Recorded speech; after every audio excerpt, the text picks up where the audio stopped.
കങ്കാലും കാഴ്ചയും തമ്മിലുള്ള ബന്ധം കായൽ മാത്രം. പ്രമേയം കൊണ്ടാണെങ്കിലും രീതി കൊണ്ടാണെങ്കിലും ഈ രണ്ട് റോളിലേക്ക് വരുമ്പോൾ കാഴ്ച എത്രത്തോളം വ്യത്യസ്തമായിരിക്കുന്നതാണ് പാർവതി വിചാരിക്കുന്നത്? അതൊരു ഡേ ആൻഡ് നൈറ്റിൻ്റെ ഡിഫറൻസ് ആണ് ചേച്ചി. അതൊരു താരതമ്യപ്പെടുത്താനേ പറ്റില്ല. സുധക്കുട്ടിയുടെ ലോകവും ഗംഗമ്മയുടെ ലോകവും. എന്നാൽ ആ ലോകത്തിൻ്റെ ആ സൃഷ്ടിയിലാണ് താരതമ്യപ്പെടുത്താൻ പറ്റാത്തത് എന്ന് എനിക്ക് പറയാൻ പറ്റുള്ളൂ. ഇപ്പം സുധക്കുട്ടിയുടെ കാര്യത്തിൽ MT വാസുദേവൻ നായർ സാറിൻ്റെ കൃതിയാണ്. അദ്ദേഹം ഒബ്സർവ് ചെയ്ത് പരിചയപ്പെട്ടിട്ടുള്ള സ്ത്രീകളുടെ എസൻസാണ് സുധക്കുട്ടിയിലുള്ളത്. ആ ഒരു കാലഘട്ടത്തിൻ്റെ ഒപ്പുണ്ടത്. അതേപോലെ തന്നെയാണ് തങ്കലാനിൽ ഗംഗമാൻ എന്ന് പറഞ്ഞ കഥാപാത്രം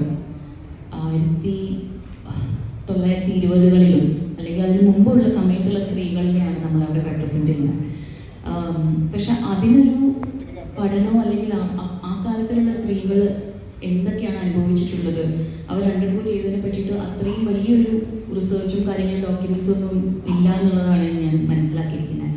പക്ഷേ ഡയറക്ടർ പാരഞ്ജിത്തിൻ്റെ ടീമും എല്ലാവരും എത്രത്തോളം അവർക്ക് എക്സ്കലേറ്റ് ചെയ്ത് എടുക്കാൻ പറ്റും അത്രയും ഡീറ്റെയിൽസ് കണ്ടുപിടിച്ച് പിന്നെ ഓൺ സെറ്റ് സംസാരങ്ങളിലൂടെയും അഭിനയത്തിലൂടെയൊക്കെയാണ് നമ്മൾ ആ ഗംഗമാളിൻ്റെ കഥാപാത്രത്തെ സൃഷ്ടിച്ചത്. ഇതിൽ എനിക്ക് പറയാനുള്ള പാർവതി എന്ന നിലയിൽ എനിക്ക് ഗംഗമാളിലും സുധക്കുട്ടിയിലും എന്നിലൊക്കെ കാണുന്ന സിമിലർ സ്ട്രീറ്റ്സ് ഒരുപാട് കാര്യങ്ങളുണ്ട്. നമ്മളൊക്കെ അനുഭവിച്ചുകൊണ്ടിരിക്കുന്ന കഥകൾ എത്ര കാലങ്ങൾ എത്ര കഴിഞ്ഞാലും നമ്മൾ ജീവിക്കുന്ന കൾച്ചറിൽ പല കാര്യങ്ങളും എന്തൊക്കെ മാറിയാലും ചില സ്ട്രഗിൾസൊക്കെ ഒന്ന് തന്നെയാണ് എന്നുള്ളതാണ്. ചില കഥകൾ പിന്നെ റിപ്പീറ്റ് ചെയ്തുകൊണ്ടിരിക്കും. History repeats it self so many times. നമ്മൾ അതിൽ നിന്ന് ഒരു പാഠം പഠിക്കുന്നത് വരെ അത് പിന്നെ റിപ്പീറ്റ് ചെയ്തുകൊണ്ടിരിക്കും എന്നുള്ളതാണ്.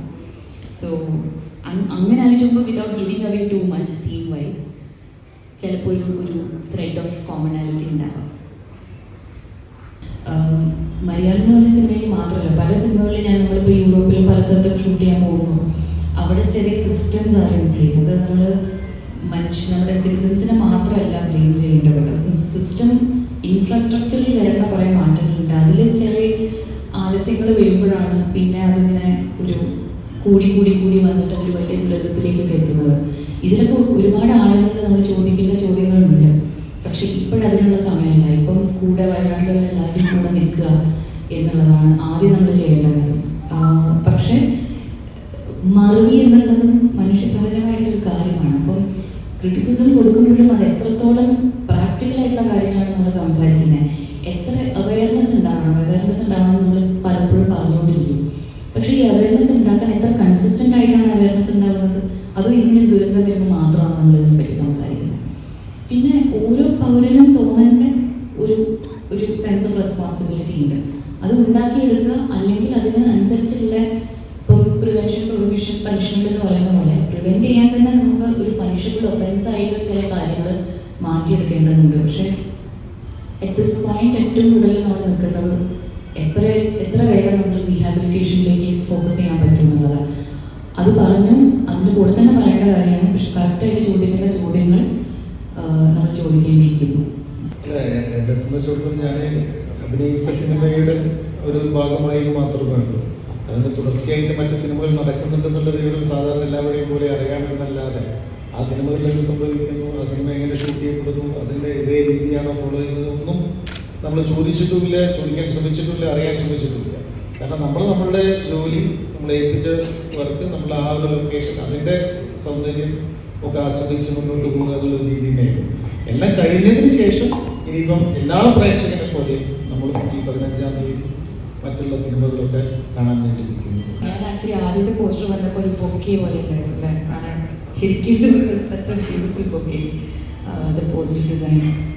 പക്ഷെ മലയാള സിനിമയിൽ ഇതിന് മുമ്പും നടന്നിട്ടുണ്ട് എന്നുള്ളതാണ്. അപ്പോൾ ഇതിന് മുമ്പ് ഒരു ഇൻ്റർവ്യൂവിൽ പറയുന്നത് ആൺകുട്ടിക്ക് തനിയിൽ മോഹൻലാൽ സാറും മൗലി സാറും രണ്ടുപേരും അഭിനയിക്കുകയാണ്. വളരെ വെൽ റിട്ടൺ ആയിട്ടുള്ള ക്യാരക്ടേഴ്സായിരുന്നു. ഇപ്പം നമ്മളുടെ സിനിമ ഇൻഡസ്ട്രിയിൽ എപ്പോഴും കാണപ്പെടുന്നത് ഏത് തരത്തിലുള്ള സ്റ്റാർഡം ഉണ്ടെങ്കിലും കഥ നല്ലതാണെങ്കിൽ, സ്ക്രീൻ പ്ലേ നല്ലതാണെങ്കിൽ, വിഷ്വലുമായിട്ട് ലൈനാണെങ്കിൽ ആക്ടേഴ്സിന് ഒരിക്കലും ആ ഒരു ഈഗോ പ്രശ്നം ഉണ്ടായിട്ടൊന്നും ചെയ്യാതിരുന്നിട്ടൊന്നുമില്ല. ഇപ്പോൾ ഫോർ എക്സാമ്പിൾ പെട്ടെന്ന് ഓർമ്മ വരുന്ന ട്രാഫിക് എന്ന് പറഞ്ഞ സിനിമ റിലീസായ സമയത്ത് ഇപ്പോൾ ഭയങ്കര കൃത്യമായിട്ട് ഓർമ്മയുണ്ട്. അതിൽ ആസിഫുണ്ട്, നിവിൻ കെ എന്ന് പേരിലുണ്ട് ഒരു ഷോർട്ടായിട്ട്. അത് വേറൊരു ശ്രീനിവാസൻ സർ, എല്ലാവരും അതിലൊരു ക്യാരക്ടറായിട്ട്, കുഞ്ചാക്കോ ബോബൻ, ഇവരെല്ലാവരും ഒരു ക്യാരക്ടറായിട്ട് തന്നെ ജീവിക്കാനാണ് വരുന്നത്. അവരവരുടെ ഞാൻ ഇന്ന ആക്ടറാണ് എന്നുള്ള സ്പേസ് അല്ല. ഇപ്പോൾ എം ടി വാസുദേവൻ നായർ സാറിൻ്റെ ഒരു ആന്തോളജിയുടെ ഒരു ഭാവം, ഒരു ട്രിബ്യൂട്ടായിട്ടാണ് നമ്മളെല്ലാവരും കരുതുന്നത്. At least I hope I am right in saying that. ഇങ്ങനത്തെ ഒരു അവസരം ഇങ്ങനെ എനിക്ക് ആദ്യം അശ്വസിച്ചിയുടെ കോള് വന്നപ്പോൾ ഞാൻ വേറെ ചോദ്യങ്ങളൊന്നും ചോദിച്ചിട്ടില്ല. Because yes, there is no other thing. Logistically കുറച്ച് കാര്യങ്ങളൊക്കെ ഡിസ്കസ് ചെയ്യാനുണ്ടായിരുന്നേ ഉള്ളൂ, അല്ലാതെ അതൊരു ഒരിക്കലും ഒരു നോ ആവില്ലായിരുന്നു. എനിക്ക് തോന്നുന്നു നമുക്ക് എല്ലാവർക്കും അത് തന്നെയായിരിക്കും തോന്നിയിട്ടുണ്ടാവും. എം ടി സാറിൻ്റെ വേൾഡ്സ് ദാറ്റ് ഹി ക്രിയേറ്റഡ്, അതിനെ പറയാൻ പറ്റാൻ വേറെ ആരുമില്ല. അപ്പം അതിലൊരു അഭിനേത്രി എന്ന രീതിയിൽ അങ്ങനെ ഒരു ചാൻസ് കിട്ടുന്ന ഒരു വലിയ ബ്ലെസ്സിങ്ങാണ്. ഞാൻ തിയേറ്റർ ചെയ്യുന്ന സമയത്ത് പ്രശാന്ത് നാരായണ സാറ് അദ്ദേഹത്തിൻ്റെ കഥകൾ വെച്ചിട്ട് നാടകം ചെയ്തിട്ടുണ്ടായിരുന്നു. അപ്പോൾ ആ സമയത്ത് കുട്ടിയെഴുത്തി എന്ന് പറയുന്ന ക്യാരക്ടറും അതുപോലെ തന്നെ ഉണ്ണിയാർച്ച എന്ന് പറയുന്ന ഒരു 2.5-3 മണിക്കൂറുള്ള ഒരു പ്ലേ ആയിരുന്നു. അപ്പോൾ അതിൽ ഞാൻ ചെയ്തിട്ടുണ്ട്. അപ്പോൾ നാടകമൊക്കെ ചെയ്യാൻ, അല്ലാതെ സിനിമയൊന്നും മോഹിക്കാൻ മാത്രമുള്ള ഒരാളായിരുന്നില്ല അദ്ദേഹത്തിൻ്റെ സിനിമകൾ. അപ്പോൾ അദ്ദേഹം സിനിമ ചെയ്യുന്ന സമയത്ത്, കൂടുതലായിട്ട് ചെയ്യുന്ന സമയത്ത് നമ്മളൊന്നും ആക്ടേഴ്സായിട്ട് വന്നിട്ടുമില്ല. അപ്പോൾ അതൊരു ആഗ്രഹമായിട്ട് കിട്ടുക, അതൊന്നും നടക്കില്ലല്ലോ എന്നുള്ള ആ ഒരു സ്ഥലത്ത് വെച്ചിട്ടുള്ള ഒരു ആഗ്രഹമായിരുന്നു. അപ്പോൾ ആ സമയത്ത് ആദ്യം സുധീരേട്ടൻ വിളിച്ചപ്പോൾ പറഞ്ഞിരുന്നത് കുട്ടിയെഴുത്തി എന്നുള്ളതായിരിക്കും. ചില സാഹചര്യങ്ങൾ കൊണ്ട് ആ സിനിമ ഷൂട്ട് ചെയ്ത സമയത്ത് മാറ്റി. അങ്ങനെ പിന്നെ ജയരാജ് സാറിൻ്റെ സ്വർഗം തുറക്കുന്ന സമയം, ആ സിനിമയിൽ സീതാലക്ഷ്മി എന്ന് പറഞ്ഞിട്ടുള്ളൊരു ക്യാരക്ടർ ഞാൻ ചെയ്തു. പിന്നെ അതിൽ ആക്ടേഴ്സിനെ റിപ്പീറ്റ് ചെയ്യുന്നുണ്ടായിരുന്നില്ല. ഈ ആന്തോളജിയിൽ ആക്ടേഴ്സ് റിപ്പീറ്റ് ചെയ്യുന്നില്ല എന്നുള്ളൊരു റൂൾ ഉണ്ടായിരുന്നു. പക്ഷേ പ്രിയൻ സാറ് ഓളവും തീരവും ചെയ്ത സമയത്ത് ഫിലോമിന ചേച്ചി ചെയ്തിട്ടുള്ള ക്യാരക്ടർ എന്നാണ് എന്നെ വിളിച്ചത്. അപ്പോഴും എനിക്ക് അറിയില്ല, ഞാൻ അത് വായിച്ചിട്ടേ ഉള്ളൂ, സിനിമയൊന്നും ഞാൻ കണ്ടിട്ടില്ല. അപ്പോൾ എന്നോട് ആദ്യം വിളിച്ച് ആ സിനിമ കാണരുത്, അതെനിക്ക് വേണ്ട, ആ രീതിയിൽ അതല്ല ഞാൻ ഉദ്ദേശിക്കുന്നത്, വേറൊരു ഇതാണെന്ന് പറഞ്ഞിട്ടാണ് ആ സിനിമ. അപ്പം ഞാൻ ആലോചിക്കുന്നത് എന്തെങ്കിലും കോമഡിയൊക്കെ പോലെ ആയിരിക്കും എന്നൊക്കെയുള്ള രീതിയിലാണ് വിചാരിച്ചിരുന്നത്. പക്ഷേ ഒന്നും അറിയാതെ പോയത് കൊണ്ട് എനിക്ക് കുറച്ചും കൂടെ എളുപ്പമായിരുന്നു. പക്ഷേ എനിക്കത് വളരെ ചലഞ്ചിങ് ആയിട്ടുള്ള ഒരു റോളായിരുന്നു. ഒരു 67 വയസ്സുള്ള ഒരു ഉമ്മയുടെ ക്യാരക്ടറാണ് അത്. പ്രത്യേകിച്ച് എനിക്ക് വളരെ പ്രയാസം ദുർഗയുടെ അമ്മയായിട്ട് അഭിനയിക്കുക എന്നുള്ളൊരു വലിയൊരു ചാലഞ്ച് എനിക്കുണ്ടായിരുന്നു. ലാൽ സാറിൻ്റെ ഒരു അമ്മായിയമ്മയായിട്ടും വരും, പ്ലീസ് നോ. ഇത് കാരണം ഇനി എല്ലാവർക്കും നായകന്മാരുടെ അമ്മ വേഷങ്ങളിലേക്ക് മാത്രം എന്നെ കൺസിഡർ ചെയ്യരുത്. കാരണം അത് ഞാനിപ്പോൾ ചെയ്യില്ല. ദുർഗ പിന്നെ എൻ്റെ നാട്ടുകാരി ആയതുകൊണ്ടും ഒക്കെ കൂട്ടുകാരി ആയതുകൊണ്ടും ഒക്കെ ഞാനൊരു കൺസിഡർ തന്നതാണ് കേട്ടോ.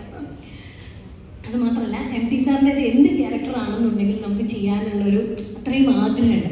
അപ്പോൾ ആക്ടേഴ്സ് എപ്പോഴും ബെഗേഴ്സാണ്. അപ്പോൾ അവർക്ക് എന്താണോ കിട്ടുന്നത് അത് ഏറ്റവും നന്നായിട്ട് ചെയ്യുക എന്നുള്ളത്. നമുക്ക് ഇത് സെലക്ട് ചെയ്യാം, അത് സെലക്ട് ചെയ്യാം, ഈ ക്യാരക്ടർ എനിക്ക് വേണ്ട, അങ്ങനെയുള്ള ഒരു സാഹചര്യം ഈ നിമിഷം വരെ എനിക്ക് വരാത്തത് കൊണ്ടും എനിക്കിത് വലിയൊരു ഗിഫ്റ്റായിരുന്നു. പിന്നെ നമ്മൾ ചെയ്ത് കഴിഞ്ഞ് അല്ല നമ്മൾ കടന്നു പോയിട്ടുള്ള ഏജൊക്കെ ആണെങ്കിൽ നമുക്ക് കുറച്ചും കൂടി ചിന്തിക്കാൻ പറ്റും എങ്ങനെയൊക്കെ ആയിരിക്കുന്നത്. ഇത് 67 വയസ്സ്, അതും 67 കാലഘട്ടങ്ങളിൽ എഴുതിയിട്ടുള്ളൊരു കഥ. അപ്പം അതൊക്കെ എനിക്ക് വളരെ ചാലഞ്ചിങ് ആയിരുന്നു. 2-3 മണിക്കൂർ മേക്കപ്പ് ഒക്കെ ചെയ്ത് ചെയ്യുന്നത് എന്നെ സംബന്ധിച്ചിടത്തോളം എനിക്ക് വലിയ ഈ 2 സിനിമകളിൽ അഭിനയിക്കാൻ പറ്റി. അതും എല്ലാ ലെജൻസിൻ്റെ കൂടെയുമുള്ള ഓളവും തീരവും ബ്ലാക്ക് ആൻഡ് വൈറ്റ് ചിത്രത്തിൽ അഭിനയിക്കാൻ പറ്റി. അതൊക്കെ വലിയ ഭാഗ്യമായിട്ട് എനിക്ക് ഒരു പ്രൊഡ്യൂസർ അങ്ങനെ ഒരു പ്ലാറ്റ്ഫോം ചൂസ് ചെയ്ത് കഴിയുമ്പോൾ അതിൻ്റെ ഒരു പ്രോപ്പർ അതിനൊരു ഉണ്ടാവും. അത് ഞാൻ വിശ്വസിക്കാന്നുള്ളതാണ്. പിന്നെ എസ്പെഷ്യലി അശ്വതി സംസാരിച്ചും കേട്ടിട്ടുള്ള ഒരു കാര്യമാണ്, ഇതൊരു ഗ്ലോബൽ സ്കെയിലാണ്. നമ്മൾ എം ടി വാസുദേവൻ നായർ പോലെ നമ്മുടെ ഒരു അഭിമാനമാണ്. അപ്പം അത് ഗ്ലോബൽ സ്കെയിലിലേക്ക് ചെല്ലുമ്പോൾ തിയേറ്ററിക്കലി ആ വഴി വേണം പോകാമായിരുന്നു. പക്ഷേ ഈ ചോയ്സ് കുറേ കൂടെ ബെറ്റർ ആണെന്ന് എനിക്ക് തോന്നുന്നുണ്ട്. ഞാൻ പൂർണ്ണമായിട്ട് അഗ്രി ചെയ്യുന്നു. ആൻഡ് ജസ്റ്റ് വൺ സെക്കൻഡ്, ഞാൻ എൻ്റെ കോസ്റ്റാസിനോട് എല്ലാവരും പറയേണ്ടിയിരിക്കുന്നതാണ്. ഞാൻ ആദ്യം ഇത്രയും സംസാരിക്കുന്നത് എനിക്ക് പോകാൻ പോകണ്ടാണ്. നാട്ടിലുള്ള ചോദ്യങ്ങൾ വരാത്തത് അതൊന്നും എനിക്ക് സത്യം പറഞ്ഞാൽ നമ്മളൊരു ഇൻ്റർവെൻഷൻ നടന്നിട്ടില്ല. സ്ക്രിപ്റ്റ് എഴുതി കഴിഞ്ഞ് അത് വേറൊരു ഡയറക്ടർ ചെയ്യേണ്ടതായിരുന്നു. ബോളിവുഡ് ആക്ട്രസിനെ വെച്ച് ചെയ്യേണ്ട സിനിമയായിരുന്നു. ചില പ്രത്യേക സാഹചര്യം കൊണ്ടത് നടന്നില്ല. അപ്പോൾ ആ കഥ തന്നെ മാറ്റി വയ്ക്കാം എന്നാണ് ആദ്യം തീരുമാനിച്ചത്. വേറൊരു കഥ പ്ലാൻ ചെയ്യാം. പക്ഷേ ഇതിൻ്റെ പ്രൊഡ്യൂസേഴ്സിന് വളരെ നിർബന്ധമായിരുന്നു ആ കഥ വേണം.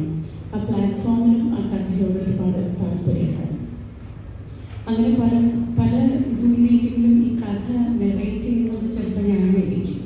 ഒരു റൈറ്ററുടെ പെർസ്പെക്റ്റീവിന് ആ സ്ക്രിപ്റ്റ് വെച്ചിട്ട് നെറേറ്റ് ചെയ്ത് കൊടുക്കും. അപ്പോൾ അതുകൊണ്ടൊക്കെയാണ് തോന്നുന്നത് അവർ എന്നോട് ആവശ്യപ്പെടുകയായിരുന്നു. അല്ലാതെ ഞാൻ ഒരിക്കലും ഡയറക്ഷൻ എൻ്റെ അജണ്ടയിലുള്ള കാര്യമില്ല, സംഭവിച്ചതാണ്. കുറേ ഒഴിഞ്ഞു മാറാൻ ഞാൻ ശ്രമിച്ചു. പിന്നെ അച്ഛനോട് ഇത് അവതരിപ്പിക്കാനുള്ള ധൈര്യം കൂടി എനിക്കുണ്ടായിട്ടില്ല, എന്താ കാര്യം പറയാം. അത് സുധീറും പിന്നെ സരിഗമയുടെ ആൾക്കാരൊക്കെയാണ് അതിൽ പറയുന്നത്. അപ്പോൾ അത് അവർക്ക് കോൺഫിഡൻസ് ഉണ്ടെങ്കിൽ അവർ ചെയ്തോട്ടെ എന്നാണ് അവിടുന്ന് വന്ന ഉത്തരം. അതിനുശേഷം ഞാൻ സ്ക്രിപ്റ്റ് പലകുറി വായിച്ചു. ഒന്ന് രണ്ട് കാര്യങ്ങൾ എനിക്ക് സംശയങ്ങളുണ്ടായിരുന്നു. പ്രത്യേകിച്ച് അതിൻ്റെ ഒരു കാലഘട്ടം 1988-89 കാലഘട്ടമാണ് കഥ. അപ്പോൾ ഒന്ന് രണ്ട് കാര്യങ്ങൾ സംശയങ്ങളിൽ മാത്രമേ ഞാൻ പോയി ചോദിച്ചുള്ളൂ. ബാക്കിയൊന്നും എനിക്ക് ഡിസ്കസ് ചെയ്യാനുള്ള ധൈര്യം ഉണ്ടായില്ല. ഒരിക്കലും ഓളം തീരത്തിൻ്റെ ഒരു റിക്രിയേഷൻ അല്ല ഇപ്പം ചെയ്യുന്ന ഓളം തീരം. തിരക്കഥ ഒന്നാണെന്നേ ഉള്ളൂ. പക്ഷേ അതിനകത്ത് ഇപ്പം ഇത് പ്രിയദർശൻ സാറിൻ്റെ രീതിയിലുള്ളൊരു ഡയറക്ഷനാണ് ചെയ്തേക്കുന്നത്. അപ്പോൾ ഒരിക്കലും നമ്മളത് കമ്പയർ ചെയ്യാൻ പറ്റില്ല.